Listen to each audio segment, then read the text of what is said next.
Hinjawadi IT park म्हणजे पुण्यासह महाराष्ट्र आणि जगभरात ज्याची ओळख आहे IT हब म्हणून, हा आपला हिंजवडी IT पार्क, ज्याचं नाव भारताचे माजी पंतप्रधान राजीव गांधी इन्फोटेक पार्क यांच्या नावाने आहे. राजीव गांधी म्हणजे आधुनिक भारताचे पंतप्रधान असं म्हणून त्यांच्याकडे ओळखलं जातं. 2800 एकरामध्ये पसरलेला हा संपूर्ण परिसर IT पार्क म्हणून ओळखला जातो. या ठिकाणी इन्फोसिस, TCS, विप्रो, कॉग्निझंट यासारख्या अनेक बहुराष्ट्रीय कंपन्या कार्यरत आहेत. 4 टप्प्यांमध्ये हा IT पार्क विकसित करण्याचं नियोजन तत्कालीन राज्य सरकार आणि केंद्र सरकारच्या मदतीनं करण्यात आलं होतं. हा IT पार्क जो आहे त्याचा पहिला आणि दुसरा फेज पूर्ण झालेला आहे. तिसरा आणि चौथा फेजचं काम सुरू आहे असं सांगितलं जातं. मात्र गेल्या 25 वर्षापासून जागतिक दर्जाचा IT पार्क असलेल्या या परिसरामध्ये पायाभूत सोयी सुविधा नाहीत किंवा विकसित करता आल्या नाहीत. राज्य शासन असो किंवा स्थानिक स्वराज्य संस्था असो त्यांना त्या देता आल्या नाहीत, ही वस्तुस्थिती आहे. नमस्कार, मी अधिकराव दिवे पाटील. आपण पाहत आहात Mahai news to the point.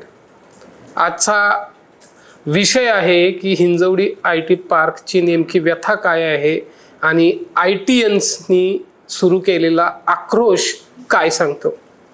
जवळपास 1995-96 पर्यंत हिंजवडी हे एक साधारण गाव होतं. या छोट्याशा गावामध्ये IT सारखी संकल्पना आली 1990च्या दशकाच्या उत्तरार्धामध्ये आणि 2000च्या सुरुवातीस म्हणावं लागेल. माहिती तंत्रज्ञान म्हणजे IT क्षेत्रात भारताने झपाट्याने वाढ सुरू केली.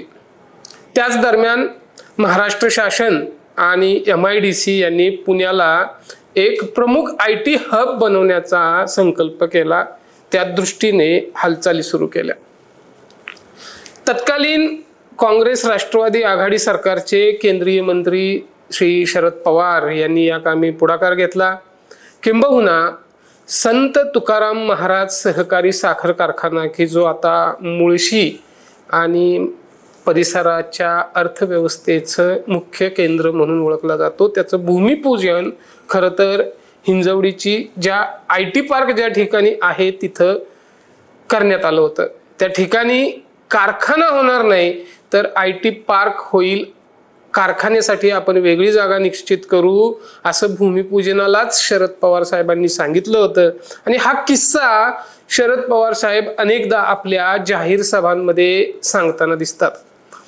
पुढे 1998-99 साली महाराष्ट्र सरकारने राजीव गांधी इन्फोटेक पार्क या नावाने हिंजवडी येथे IT पार्क विकसित करण्याचा प्रस्ताव मंजूर केला.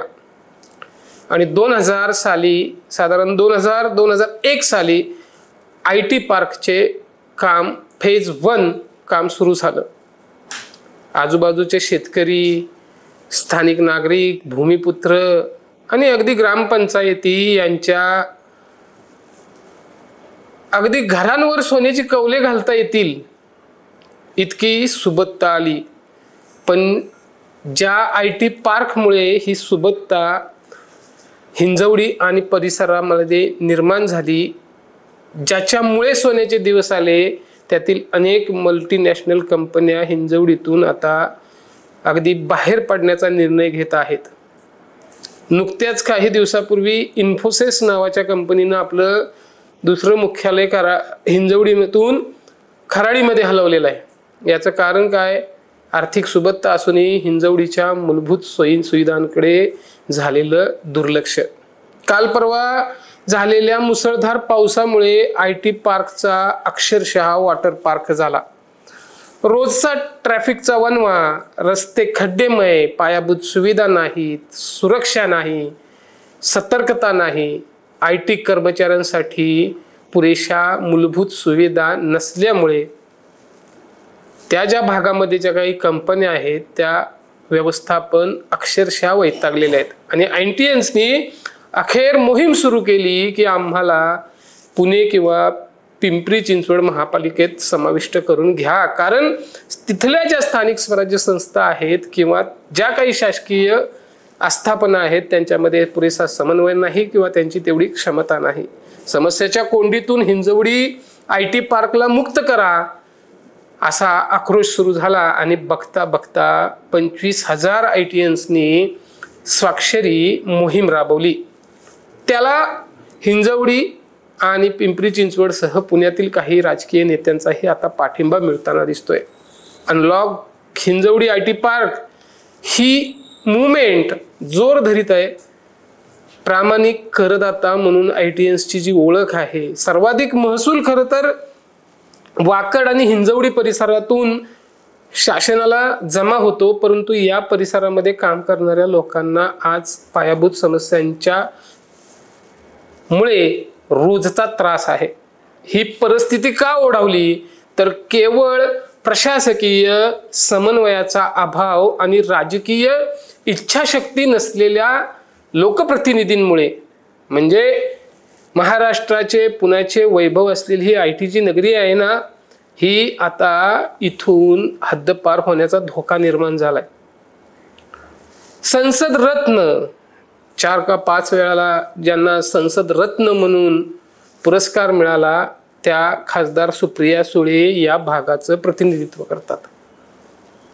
प्रशासकीय कामांवरती प्रचंड वचक असलेला नेता आणि गेल्या 10-15 वर्षांमध्ये पुण्याचं पालकमंत्री ज्यांच्याकडे सातत्यानं आहे असे उपमुख्यमंत्री अजित पवार सुद्धा याच जिल्ह्याचं प्रतिनिधित्व करतात.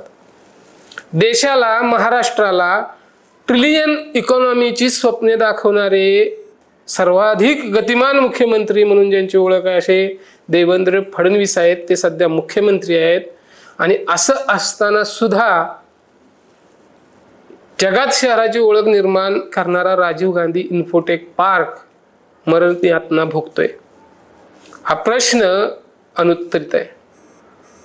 पुन्हा भेटूया नवा मुद्दा घेऊन. तोपर्यंत धन्यवाद.